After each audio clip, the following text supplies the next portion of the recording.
evening. Welcome to another edition of Momentum, the sixth edition of Momentum. If you are now joining us, thank you very much for doing so. It is a pleasure having you with us this evening. My name is Wendell Badrie, and I will be your host over the next few minutes.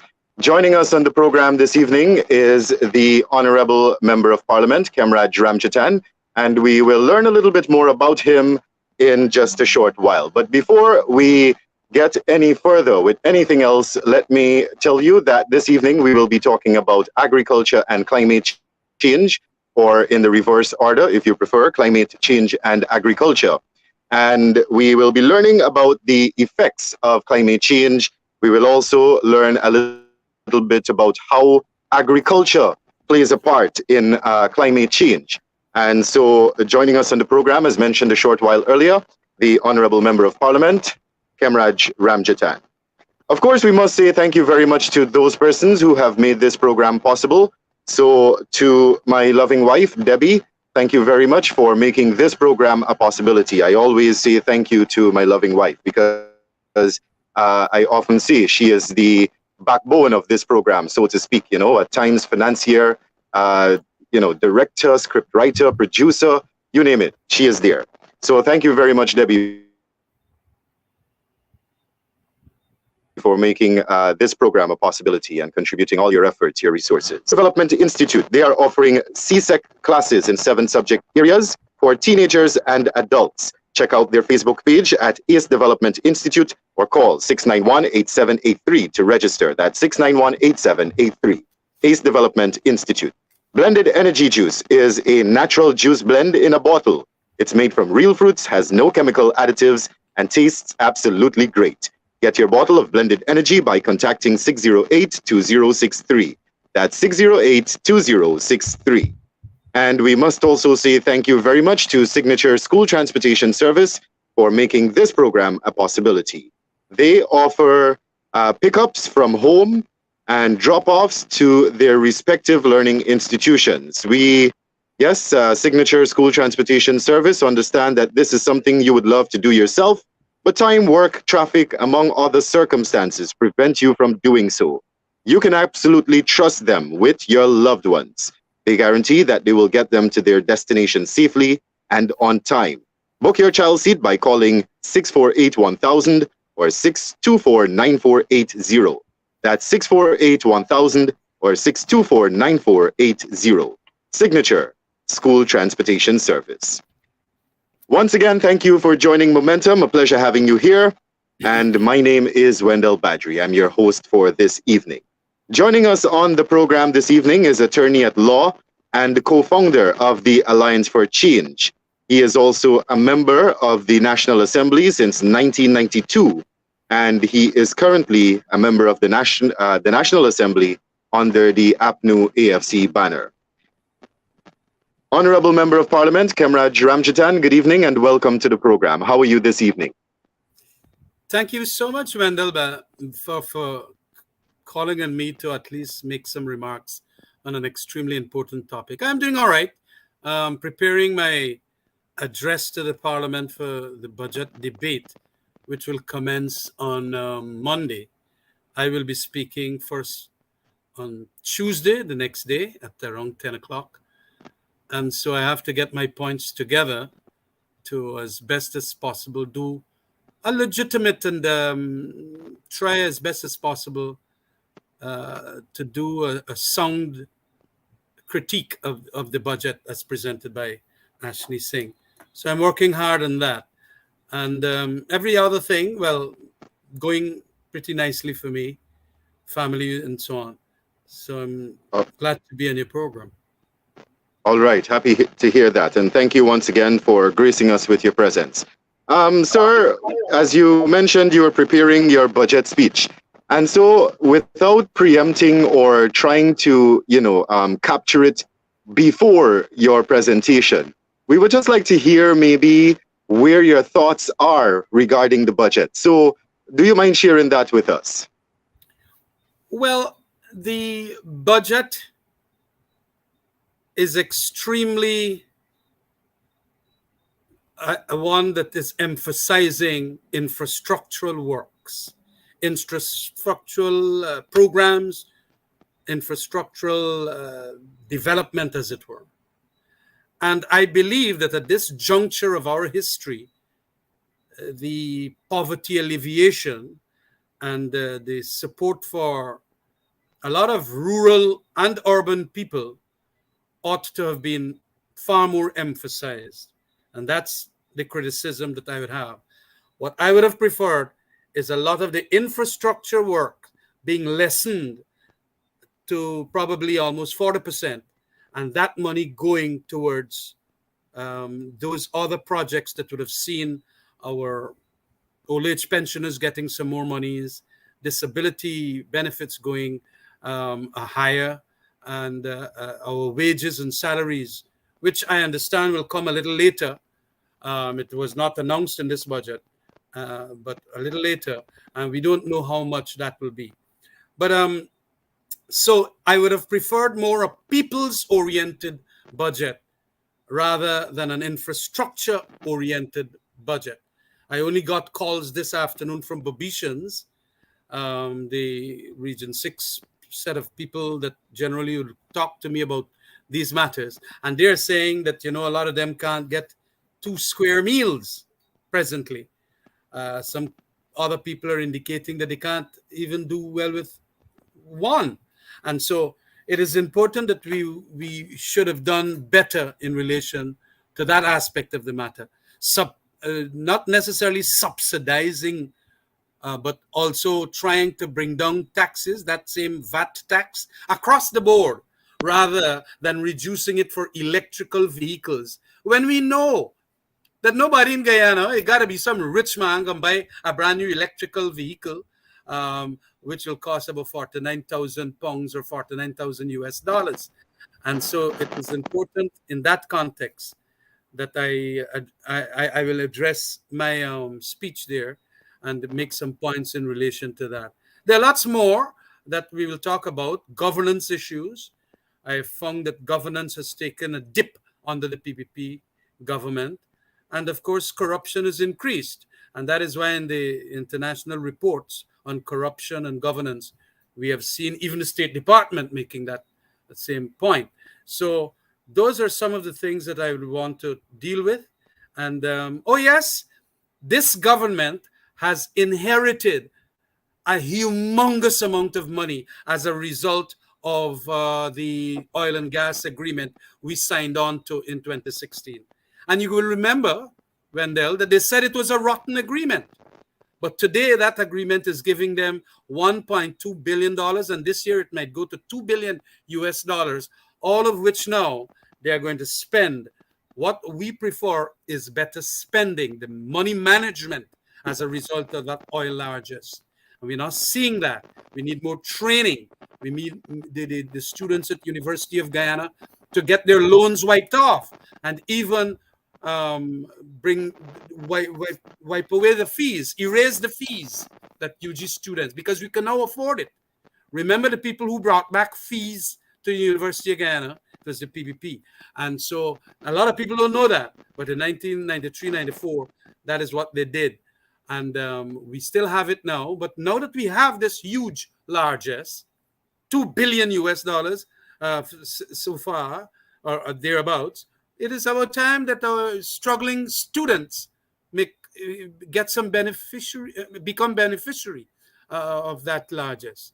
And so these are some of the points I'll be making. All right. And you will hear them all. All right. Thank you very much, Mr. Ranjattan, for those comments. So we'll look forward to the budget debates beginning Monday, of course. Now, we're here to talk about climate change and agriculture. And Honorable Member, we'd like to remain as objective as possible, yeah? So, we would want to stick to, the main points, the professional aspect of things, so to speak, yeah? So before I get into asking any questions, I would like to share with you what my research has said about climate change. Now, it says that climate change is a long-term condition of temperature and rainfall or precipitation in a country or on the planet as a whole. So it is obtained by taking average measurements of rainfall and temperature over a long period of time. So an example of that, we can say that the climate of the Arctic region, for example, is characterized by an average temperature of 2 degrees and a precipitation of 100 millimeters, and that it is permanently covered by massive ice sheets. Now, if over the last 25 years or so, we observe that the average temperature of the same area, that's the Arctic region, is 3 degrees, and the ice sheets, which have been frozen for centuries, are now melting due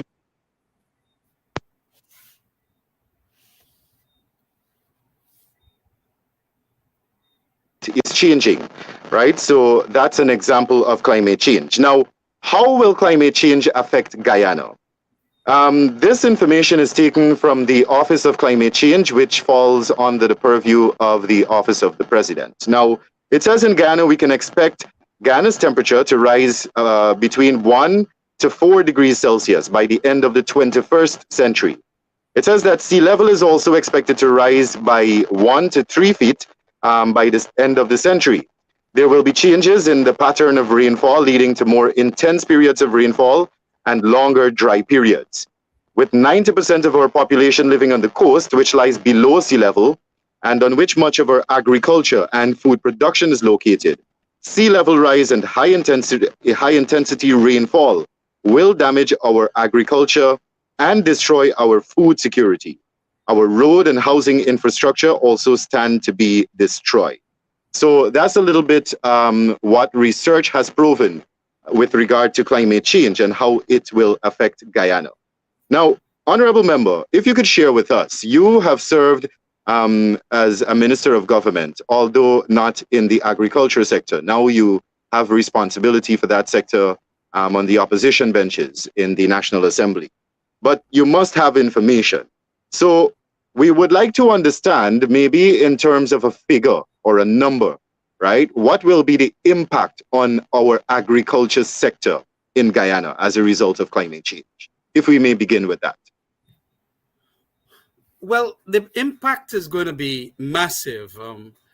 We immediately see, based on the heavy rainfall we had in 2021, I'm not going to deal with the massive rainfall and flood that we had in 2005, but all of that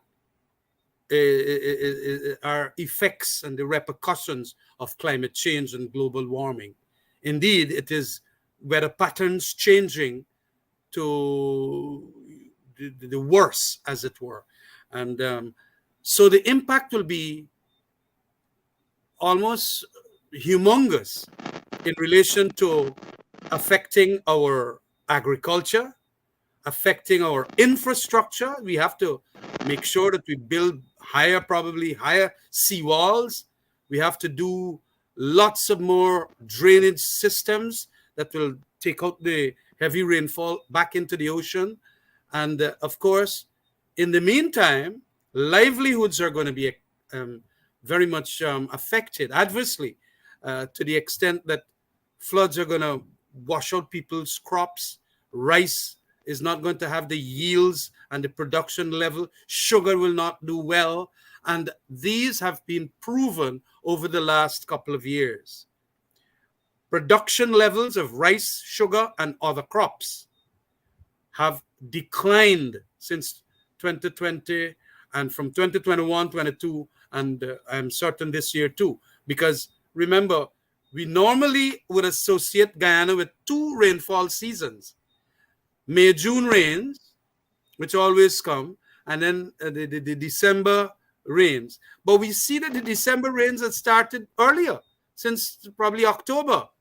And then it is continuing into January, and we don't know how longer it will continue.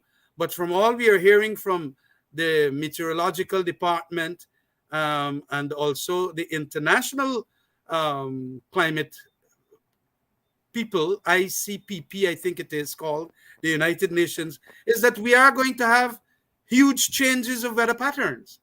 And that is going to do at even a cultural level, when people would start planting their rice crops at a certain month so that they will reap in another month, knowing that the rainfall is going to happen. It now has kind of dismembered all of that. And so it will in my opinion, affect Guyana into the trillions of dollars if you were to monetize it, because losses will happen with rice, sugar, other crops, and so many other things. Infrastructural works will cost so much money, and especially with the high cost of sand even that we produce in Guyana, cement and steel, it is going to be a tremendously huge, what you call, monetary amount that we would have to do away with. And it is going to be a big bone in our budget. And so Sir, you're talking a lot there about the monetary value and so on, right?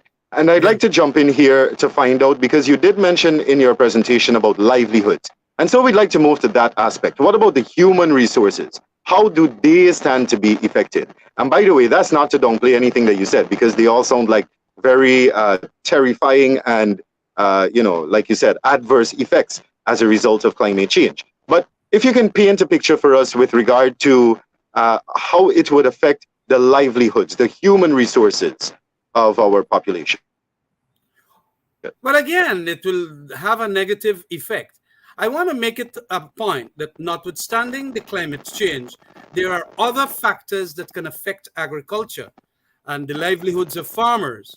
If farmers can get better meteorological studies as to when to plant crops, or how to project, let's say, that the rainy weather or the dry weather, when you're ready now to cut your paddy and so on, will be in certain scientifically projected times, we can rearrange our agriculture to do and to mitigate, right? It is called adaptation to these livelihoods.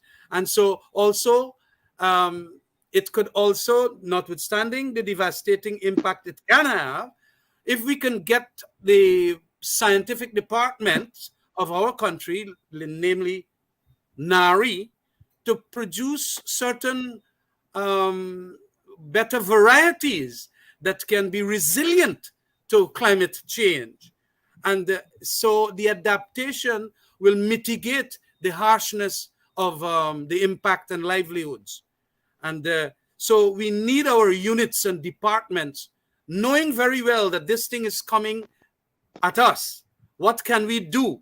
Like, the scientists now saying that if a meteor is coming to Earth, what they will try as best as possible to divert it away and so on.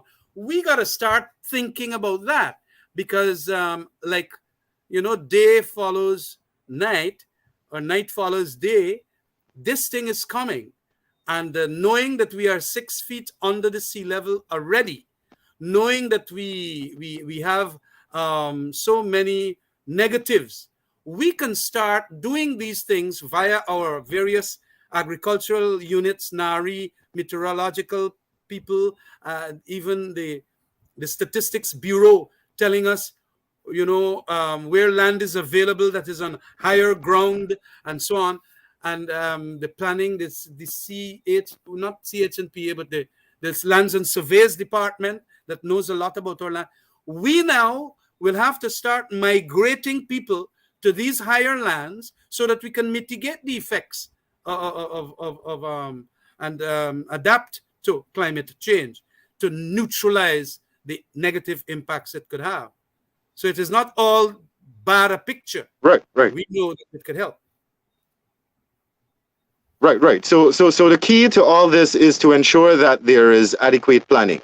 We need to ensure that there is planning so that we can treat with the effects of climate change. That's what you're saying in a nutshell, apart from outlining the effects it will have on us. Yeah? That's right. Great. And you're saying that one of the solutions is to move to higher grounds. So maybe that would be a solution. But, moving comes at a cost, honorable member. So, would that be the first recommendation? And, well, go ahead and maybe address that first. Would that be the first or the best possible recommendation? Or is that just one you just pulled out of the hat? It is not pulling it out of the hat. From a long period, since prior to independence, I have heard of Dr. Jagan and a number of people saying that our destiny lies southwards. And southwards mean going away from the coast, because since that time we have had floods and so on. The mangroves had protected it. The human activity was not that terrible. Greenhouse gas emissions was not that bad worldwide to bring the levels of the sea levels rises higher and so on. But since those times, and even now, the potential for better townships and cities lies in going northwards, just like Brazil had done when they moved to Brasilia and so on, and other countries, especially low-lying countries. Because if we were to just build large seawalls, that is going to eat up a lot of the monies. Whereas when with all the vastness that Guyana has, it lies southwards, going into the regions 8 and 7 and 10 and so on. And a lot of people don't like to move. Guyanese especially, they don't like to move southwards to Guyana. They would prefer to move to Florida, New York, and all them places, even to Antigua and Barbados. But there is where our future lies. Because if, as all the prognostications are, that we are going to go 4 feet under the sea, in addition to the already 6 feet by 2100, why not start now in 2023? And 75 years from now, when we will all local waters get dug out, we would have at least had our population in safe havens in the south of the country. So it is not as if it's pulling it out of a hat. And the other thing is not that we will leave the coastland exclusively. It could still be our farmlands, but we will have to ask the international conventions and the international plenaries to start pouring some money into Guyana, and also to stop the greenhouse gas emissions from coming out from their countries. Remember, we do not produce greenhouse gases like those developed countries, and they have developed their countries to the detriment of the third world countries like Guyana. And they're the ones causing all them ice glaciers and so on to melt, to bring the rising sea level, global warming, more severe hurricanes, and all of those things. And they must share some of the cost for adaptation and mitigation here, so that we can help build higher seawalls and so on. But in addition, also create some new towns and cities and so on in the interior. It has to be long term, And so I feel that that is the way to go. And there are fertile lands in the intermediate savannas, which are higher than the coastline, that we can utilize to feed our people in another 100 years or so. And we must not just think immediately. We got to start thinking long term, and knowing very well of the impacts of sea level rising, what they will do to our coastline. And you use the term there, adaptation, sir. Like I said, moving from the coast and more inward to higher grounds, it comes with a cost. It's a whole culture shift, like you mentioned earlier. So how do you begin to instill that into the minds of Guyanese, or how do you get them to understand and see that picture clearly? What do we do? What more do we do if that applies? It's education. We have to start telling even our nursery school children that this Guyana is not made up of this thin strip that we live in. We have to do lots more civic education, not just the maths and English. Civic education to educate the people that as a result of climate change, a thing that we can't stop, we might try to mitigate and adapt, but we can't stop. It is unstoppable. That we know for you, when you get big, you get 40, 50 years, 5 years, when you get 40, 50 years, you will have to head up that direction. The immigration authorities of America can start blocking Guyanese from going across. You better believe it in another 25 years and so on. So we are now open spaces that are not that is so fertile and can have safe livelihoods done there. We will have to go there. And we have to show young people, with all this money that we got, that living in those places can be enjoyable, because you have to make good facilities, roads, city streets, whatever it is. And you got to dream, like when you are leaving Guyana to go to New York, on that piece of rock there, look what they have made it into. We have our pieces of rocks all over the place too. And we can be high up, far more than what we have in the coastline. And so we have to get our teachers, our communities, our entire nation to understand that in another 50, 60 years, we might not see what we are seeing here on the coast, or portions of it might go down.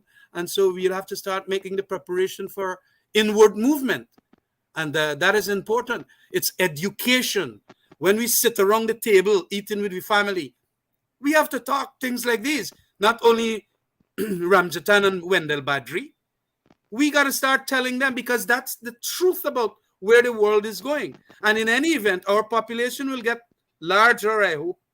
And so we will have to move them inwards, not to utilize basins inside of this coastline to make housing schemes, like what the PPP are doing, giving out house lots in literally basins.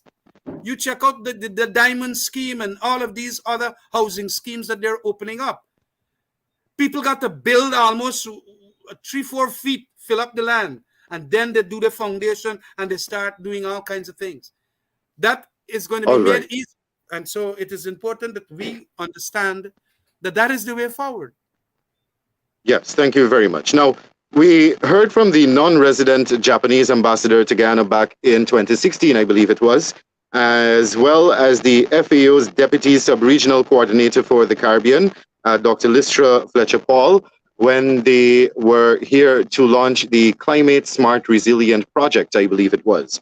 And the Japanese ambassador to Ghana had this to say: with the kind of economic losses and developmental setbacks that Ghana has experienced because of El Nino or drought-like periods and La Nina-related floods, particularly since 2000, it makes good economic sense to invest in prevention and mitigation of disasters.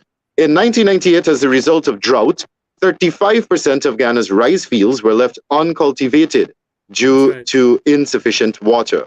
There is a direct link between disaster and food insecurity. They interrupt market access, trade, and food supply, reduce income and employment, deplete saving, and erode livelihoods. So those were the sentiments shared by the non-resident Japanese ambassador to Ghana, as well as the FAO's Deputy Sub-Regional Coordinator for the Caribbean. And that was their little bit when they launched the Climate Smart Resilience Project. And this is also funded by the Inter-American Development Bank. Mr. Ranjattan, the Climate Smart Resilience Project was launched sometime around 2013, or I believe discussions had began somewhere around that time. And then it materialized a little bit later on, a couple years later on, I believe in 2015, 2016, thereabout. And that was during the period when you were part of the then government. Could you tell us a little bit more about this Climate Smart Resilience Initiative and how it stands to benefit citizens in the country? Well, it is almost a little bit of all that I've spoken about before. You need the various units in NARI to come up with varieties of crops to ensure that they can withstand the harshness of the weather or the floods that will come. And we understand from the Japanese too that there are certain varieties of rice that can be scientifically and genetically woven to effect that. We have to get that done. We also have to ensure that the drainage systems of our city, the drainage systems of our rural areas are always picture perfect in their efficiency. No plastic bottles and a whole set of grass and weeds blocking them. That is what they told us. The basic minimum ought to be done, and even at the community level, the local government authority working on that. The garbage collection system. was supposed to be improved, and we tried as best as possible to decentralize that through the local governance. But also major infrastructural works, like for Georgetown, you had to get very strong sea defense system, and we had to put on top of that seawall, as you would see, a further 2 feet of concrete. And so it went. A lot of people laughed us at what they're doing there, but whatever it is, it helped. And then, of course, you have to ensure at an agricultural level so many other things to be done, especially with drainage, but also irrigation, because the climate change is bringing in some harsh, dry weather, and you need the capacities of certain basins or schemes where there will be water during the dry season, so that when you need the water, fresh water that is, you can get it. And the MMA was supposed to do lots more advances in relation to that. And of course, our where we get our water from, the Lamaha Canal, and right up to the conservancy that we have there, and to ensure that they could have enough capacity of water for even the long dry season. Of course, they were talking to adapt and do a lot of things in relation to capturing energy because of the sunshine that we have.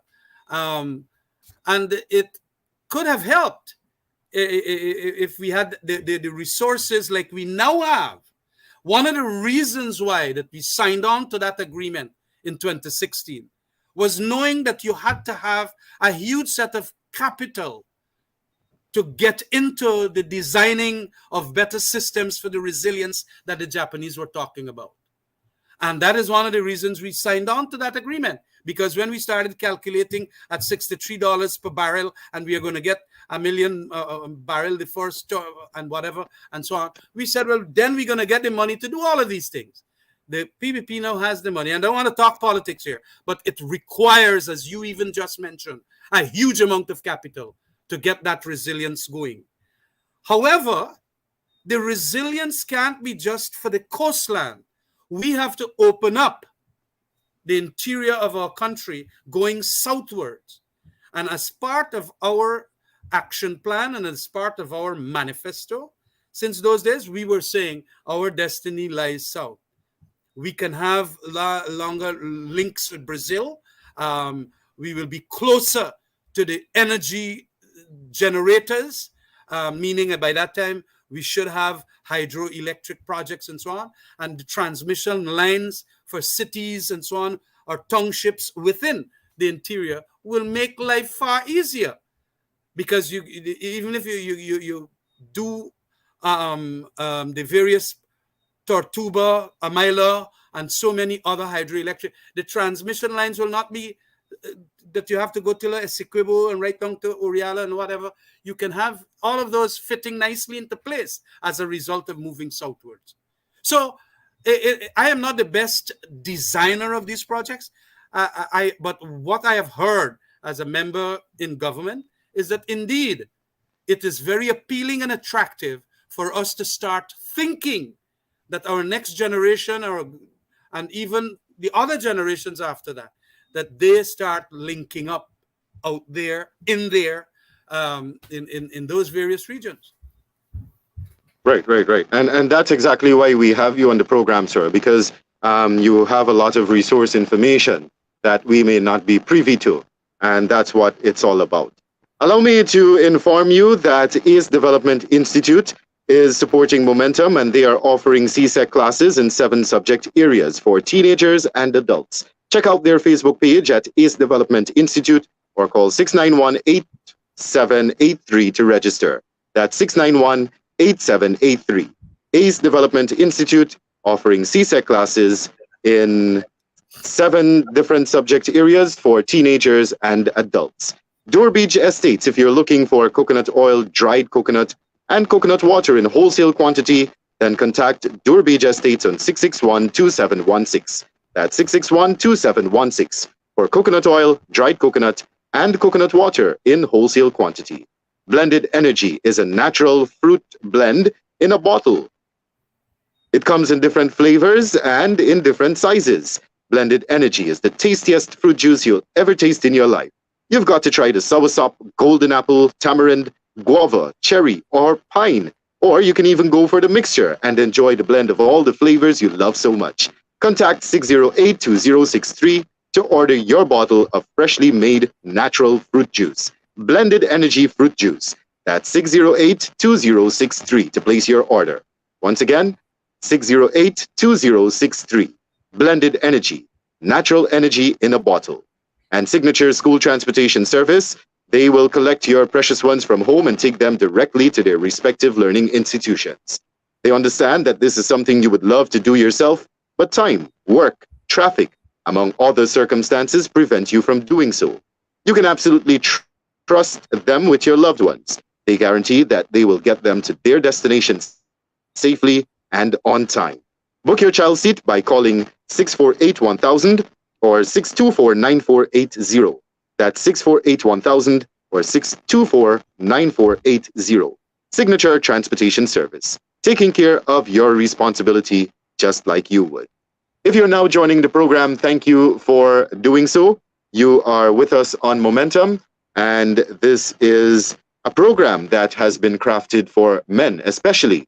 And the objective of the program is to uplift men. Now, what we're doing is we're talking to our folks in the agricultural sector, and we're talking about climate change and agriculture.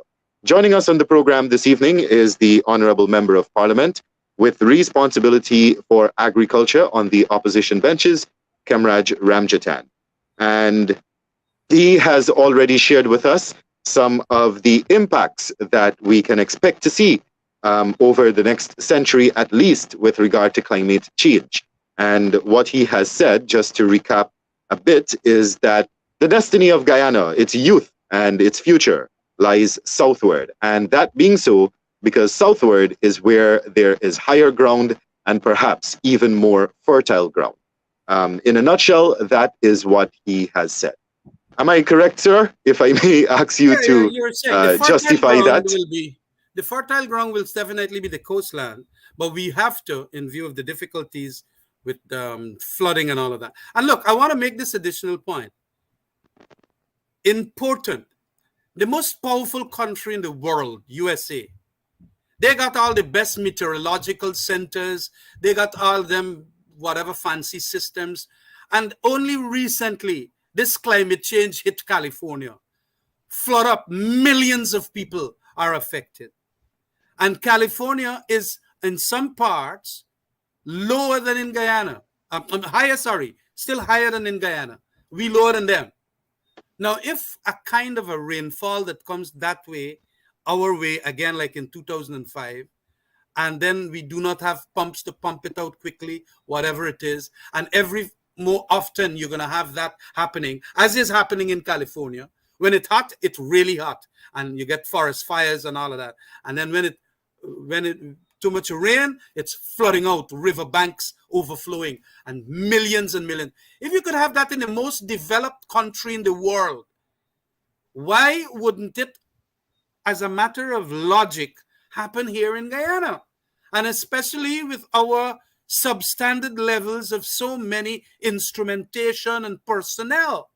We are not as fancy as USA, and they had it. They might even get it soon in certain other low-lying areas like Louisiana, and they had floodings and so on out there in years gone by. So we have to start preparing. It's hard decisions that we got to make. It's either we Guyanese coastlanders all want to go overseas rather than go inwards. And the decision will have to be made, because I am absolutely certain that countries like America and Canada, they are very open now with their migration and so on.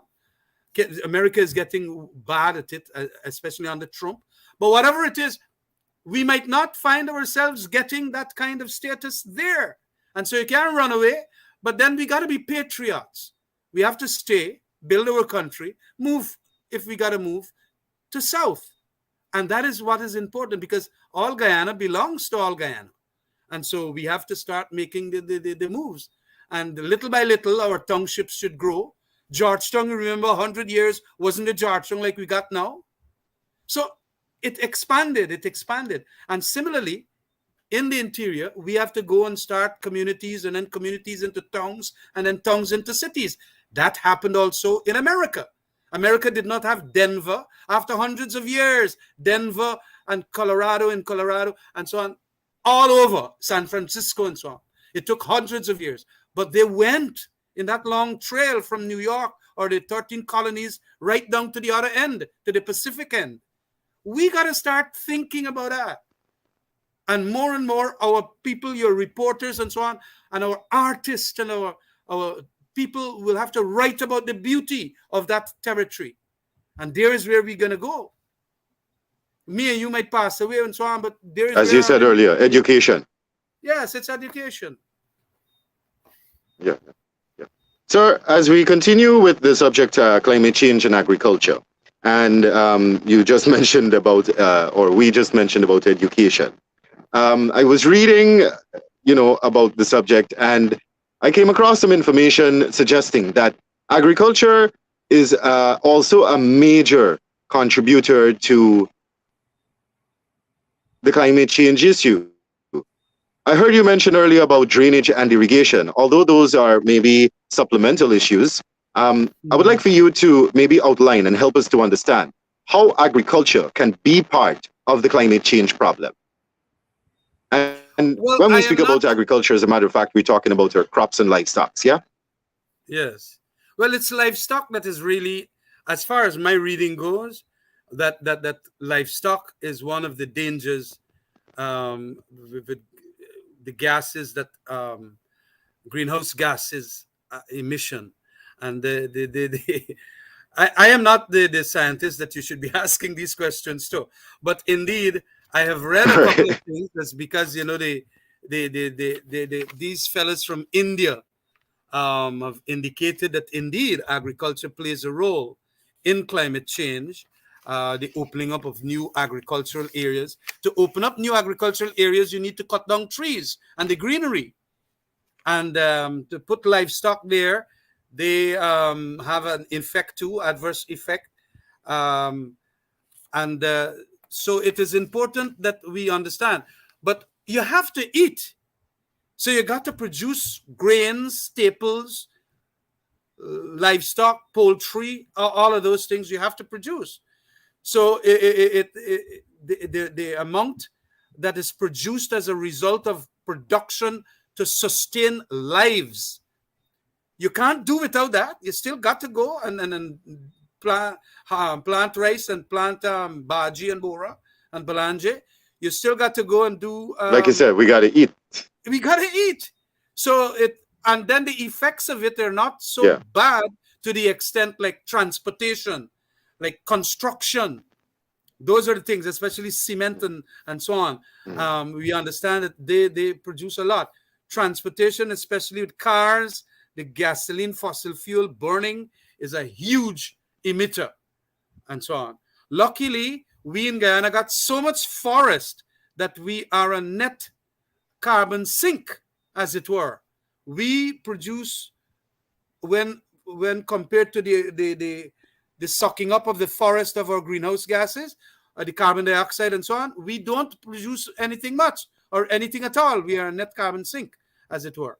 So we have to understand then that yes, indeed, we have to work around the geographies of Guyana to ensure where we can have designated agricultural areas that is going to scientifically make sure we get the best yields and productivities and so on. There is a place in Brazil that a number of our cabinet members had gone to, where they have this massive agricultural thing with chickens and eggs and dairy products and so on. I forgot the name, but we have to set up a 2 or 3 like that will produce for the entire Guyana. And then we get our transport network and so on. And so it's designating these areas, specialists going in for whatever the crops they will do. And so, and making sure that we can feed ourselves, because you can't do nothing about that. So whatever little emissions or much emissions that farming does, too bad. We still got to ensure that we do farm and do our livestock. But it is minimal when compared to the other causes. And the other Yeah. causes is the massive amount of fossil fuel burning and so on. Yeah, yeah, yeah, yeah. But then I saw a meme on Facebook the other day. Imagine having to, ride around on horses. Imagine having to travel maybe from Berbice to Georgetown on a horseback, yeah, or in a carriage.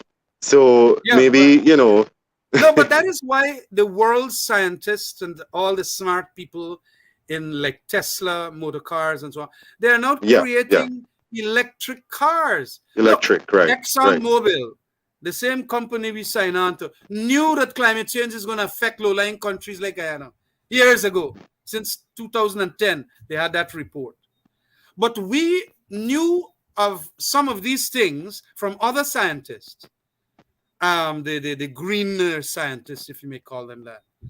And right, the trouble is that we know that to get capital to do a lot of the things, we still had to sign on to that fossil agreement.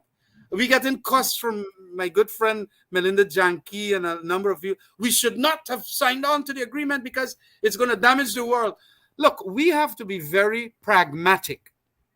I am not the politician who's just going to disassociate from fossil fuel burning, especially when we found that. I was one of them that argued that we must not doom our development simply at the hands of conservationists.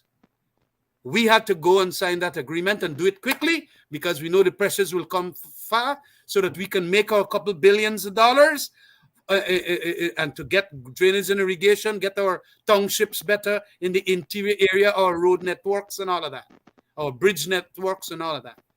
So it is important to know too that although fossil fuels is the main harm or create the greatest injury, we knew that it was going to be necessary for the oil that Exxon has found there to be from an exploration state to a production state, because we will make monies.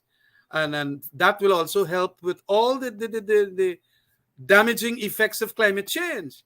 And so people must understand it in that context. But now the money must be properly managed. You don't want to put up all the infrastructural work in the coastland, knowing very well when that is done, it will last you about 50 years. But after that, what? We might not get oil. Exxon might not be here. And then we ought to have built on higher ground. And so that is why we must start the process now of building on higher ground. right, right, right, right.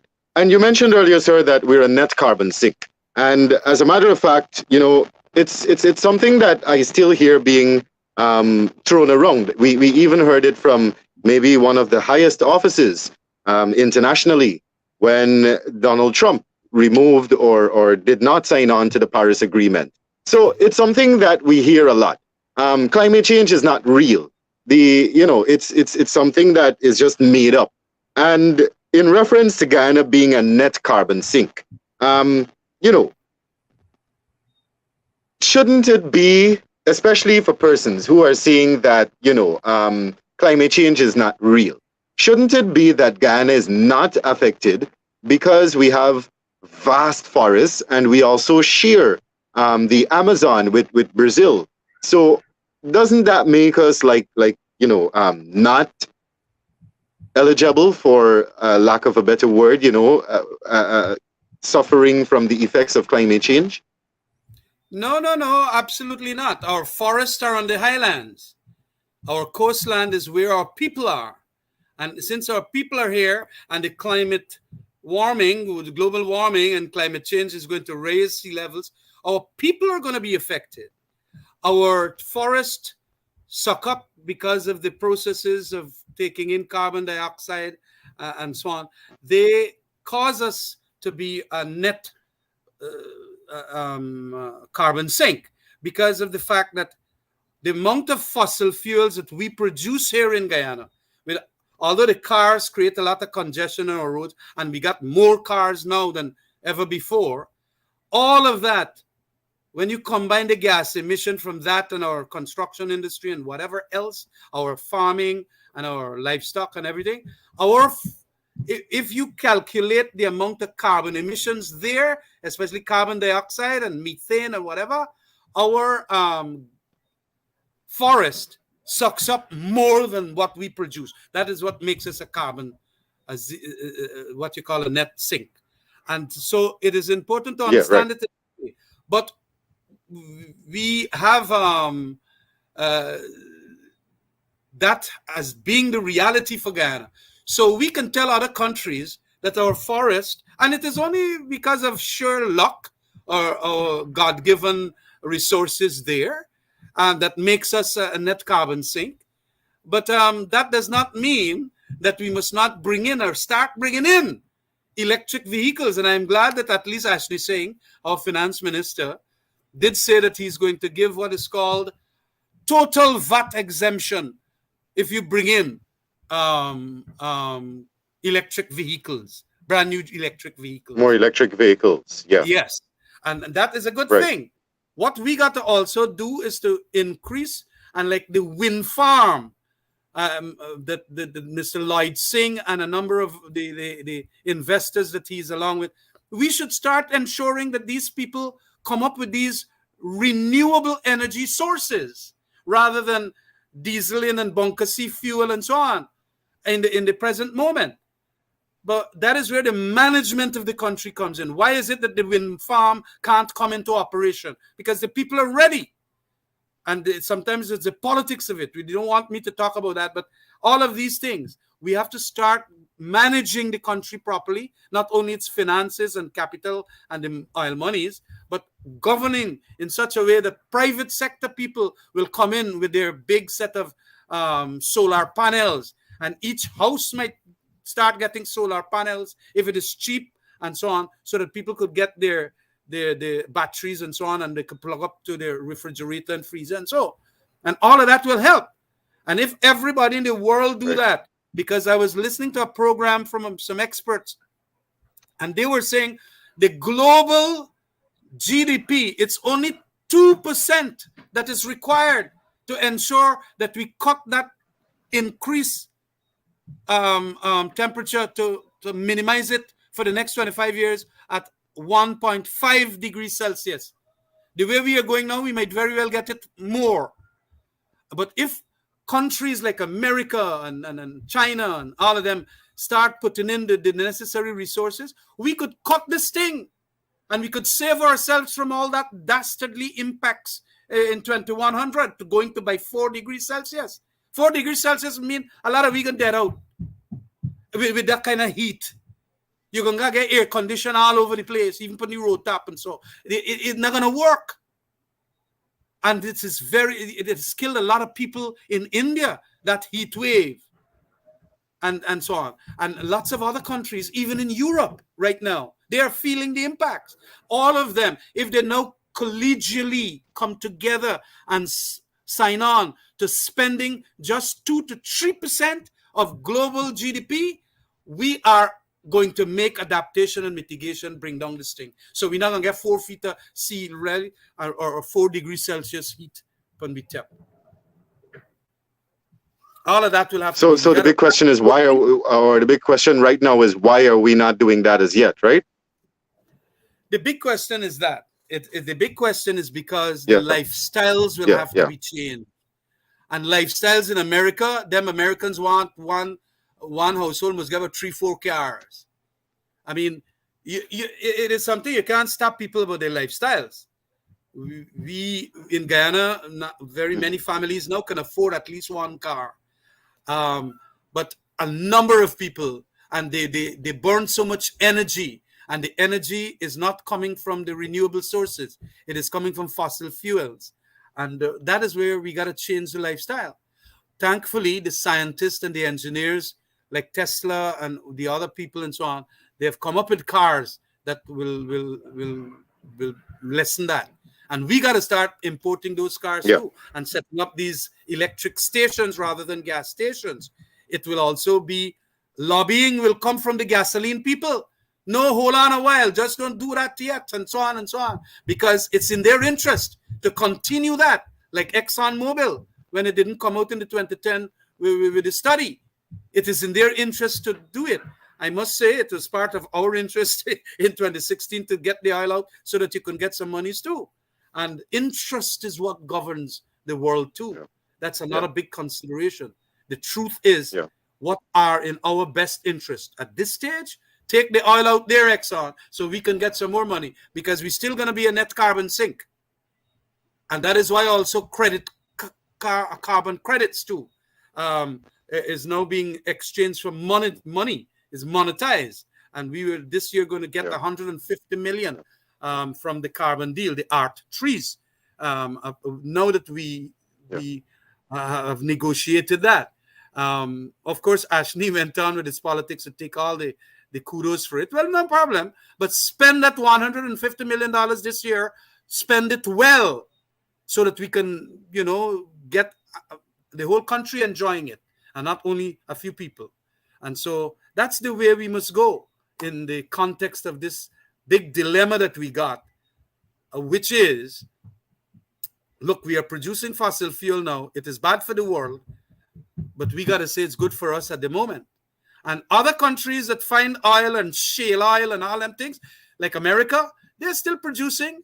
They are now the ones that are really badly damaged as a result of climate change. Check California, as I just mentioned. So we have to live with certain dilemmas and challenges. Yeah. All right. I see that we have just a few minutes remaining to the program. But before we get to that, I heard you mention a little while earlier about interests and, the world being governed by interests and so on. One of my questions to you, sir, was about the international environmental lawyer, Melinda Janke, who sued the government of Ghana and ExxonMobil for what she believes is a violation of fundamental human rights, such as the right to a clean environment. So I was going to ask whether you agree with her and what would be your stance in such a case, but I believe that you preempted my question and you shared on it already. But even though you have done that, I wanted to pick up on that a little bit, because you said, that we have to look at our interests. So bringing up the oil may be damaging to the environment, but at the same time, we benefit from the monetary resources to build up a more resilient environment so that we can adapt to climate change, right? But wouldn't that be equivalent to the proverbial selling your soul to gain the whole world? Absolutely not. Absolutely not. We live in a world where you have to make those issues, argue those issues logically. And if indeed, it's just like sustaining life, farming, you have to cut down trees. If we know that cutting down trees will cause what you call forest greenhouse gases and all of that, where do you get your food from? Where would you get your good bridges from? Where would you get your good schools and payments of salary increases and all of that? And if the oil is there and natural gas is there, it is not at all. And as a politician, who generally are the set of people that do constitute the political class, these are decisions we have to make. Levy didn't sign on to that oil agreement. You would hear how many people would have cussed us and say, you avoided $2 billion US per annum? What's wrong with all your pack of idiots? You understand me? And that is why we have to have people who are sensible in dealing with these things. And just like the cars, before we had horses, like in America in the 1800s, you go to California on the horse trail, the trail with wagons and all of that. And then when they start with the train and so on, diesel, steam engine, this, that, whatever. And yes, it creates this kind of impact. But are we going to avoid train travel, plane travel? Plane travel is one of the highest emitters. What do we do? You have to cut the argument to fit in what is our society's needs. And our societal needs are that we need so much. And that one so much, it can come from the oil and gas, which we now sell to overseas countries and so on. So unless you want to be, so narrow in your perspective, you are going to doom your developmental prospects to zero and even minus if you didn't take on that petroleum agreement and sign it on. I would like to end there And because I've often, yeah, I've often heard the saying as well. Development comes at a cost, right? So absolutely. maybe that's where it's a prime example. Development does come at a cost. All right, honorable member, we're about to wrap up this evening's program. Before we do, we'd like to take your closing remarks. What would be your closing remarks? Based on maybe in summary all that we've said this evening, and in relation to the subject. Your closing remarks. Well, we must be very skeptical of what we are being told about climate, and we must be scientific in our analysis of it. We must not just take what some, let's say, the deniers have been saying, like the Donald Trump set of people. We got to be skeptical. They got some very thorough experts who have said that climate change is unreal. We got to be skeptical with them. We got to also be skeptical with how far will the climate cause our weather patterns and temperatures to change. Is it only the climate that is causing that? Or is it bad economic policies or political programs inside of these countries that might be doing this? And so it is especially important then, especially among the brighter Guyanese who will understand these things, that they have, eagle's eyes, as it were, to ensure that we are not fooled and deceived by these international players. We must take our sources from the more scientific of them. The United Nations is one, and especially the IPCC, is it? Or the ICPP, whatever, United Nations, and the papers that they come out with. And we now have to also be very well studied in the various programs that will help with the adaptation and mitigation, especially a low lying. We must take a lot of look at the Netherlands in Europe. Netherlands is just like Guyana, but it is the most productive agricultural territory in the whole of Europe. How has that happened to that country that is supposed to have locks and coca systems and so on, far superior? How did they manage to do that? And so let us look at these sources for our information on matters of climate change. Honorable member, I'd like to say thank you very much once again for your contribution to this evening's program. It has been well received, and we do look forward to engaging you more often, not only on this subject, but of course on others, as we continue to mold men to uplift men here on Momentum. Thank you very much once again for joining us, and we wish you a great rest of your evening and the week ahead. Thank you so much, and a very good night. All right, so that was the Honorable Member of Parliament, Khemraj Ranjattan, joining us this evening to speak about climate change and agriculture. You have been listening to the 6th edition of Momentum with yours truly, Wendell Badrie. It was a pleasure joining you this evening, and I do hope that you have gleaned a lot. Of course, this evening's program came to you with the compliments of ACE Development Institute, and they are reminding you that they offer CSEC classes in 7 subject areas for teenagers and adults. Check out their Facebook page at ACE Development Institute or call 691-8783 to register. That's 691-8783, ACE Development Institute. Doorbage Estates, if you're looking for dried coconut and coconut water in wholesale quantity, contact Doorbage Estates on 661-2716. That's 661-2716 for dried coconut, coconut water, and coconut oil in wholesale quantity. Blended Energy is a natural fruit blend, in a bottle. It comes in different flavors and different sizes. Blended Energy is the tastiest fruit juice you'll ever taste in your life.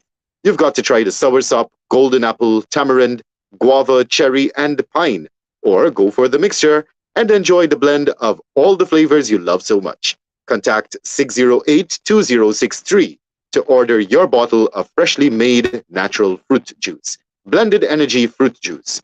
That's 608-2063 to place your order. Once again, 608-2063. Blended Energy, natural energy in a bottle. Signature School Transportation Service will collect your loved ones from home and take them directly to their respective learning institutions. They understand that this is something you would love to do yourself, but time, work, traffic, among other circumstances prevent you from doing so. You can absolutely trust them with your loved ones. They guarantee that they will get them to their destination safely and on time. Book your child seat now by calling 648-1000 or 624-9480. That's 648-1000 or 624-9480. Signature School Transportation Service. Taking care of your responsibility, just like you would.